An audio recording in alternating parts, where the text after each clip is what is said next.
bird dogs. So in the quadruped position, we're going to take an alternate hand and alternate foot out in front of us. So we really want to stretch and elongate the body as much as possible.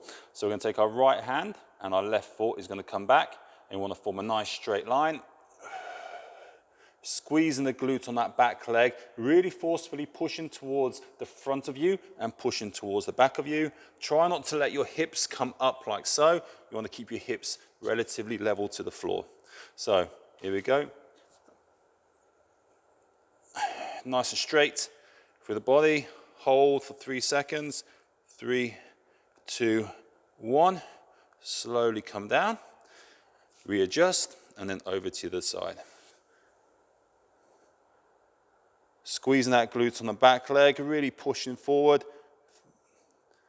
3, 2, 1, and down. Okay, there you go.